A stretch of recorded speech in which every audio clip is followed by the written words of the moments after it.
अगर मान लिए लाइट बंद कर दी तो उसको उतना आइडिया नहीं ले पाएगा। लाइट में तो पूरा क्लियर विजिबिलिटी रहेगा, ये घर है, उस टाइम वो अंदाजा लगाएगा केवल कि हो सकता है ये घर हो, ये मकान हो, क्योंकि जहाज में ट्रैवल कर रहा है वो, जहाज बहुत स्पीड से जाता है, रुक रुक के नहीं जाता एक कदम पे, बहुत स्पीड होती है जहाज की, साउंड से ज़्यादा स्पीड में चलता हो।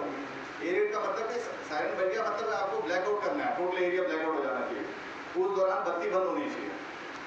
आपके मोहल्ले की बत्ती हो, रोड लाइट की हो, बात कर ली कहाँ से लाइट मेन स्विच है उसका एमसीबी का, बंद कर दिया उसको, घबराने की जरूरत नहीं है। अपने आप को छुपा लेना, हाइड कर लेना है किसी बिल्डिंग के पीछे वहाँ पे, ताकि कहीं बम गिरे तो मतलब नुकसान हो आपको ज़्यादा जो है।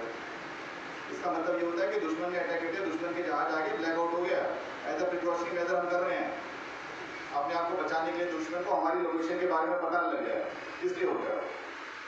ठीक है, और बताइए, और कुछ आप लोगों की तरफ से আমাদের বার্তা দেওয়া হচ্ছে যে এলাকায় কোনো আনওয়ান্টেড পার্সন যদি ঘোরাফেরা করে তাদের আইডেন্টিফাই করে সঙ্গে সঙ্গে ওদের আমাদের টোল ফ্রি নাম্বার দিয়ে গেছে, সিকিউরিটি নাম্বার দিয়ে গেছে, সেখানে ফোন করে জানাতে সেই লোকগুলোকে টেস্ট করা। তার সাথে সাথে সাইরেন বাজলে আমাদেরকে কীভাবে ব্ল্যাক আউট করতে হবে সেটা করতে হবে। এছাড়াও আমাদের রাতে একটু, যেমন আগে নাইট গার্ড ছিল, আমাদের নাইট গার্ডের কাজ করতে হবে। আমাদের ছেলেদের দফায় দফায় রাত জাগতে হবে কদিন, এইসব কথাগুলো বলা গেছে। ওখান থেকেও আধিকারিকরা এসেছিলেন, উচ্চ পর্যায়ে আধিকারিকরা এসেছিলেন, এয়ারফোর্সের।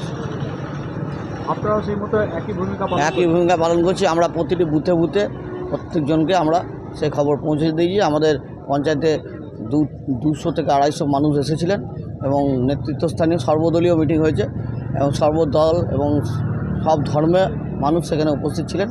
আমরা একসাথে আছি, দেশের এই বিপর্যয়ে এই সময় আমরা সবাই একসাথে থেকেই লড়াই করব, কোনো ভেদাভেদ নেই আমাদের মধ্যে।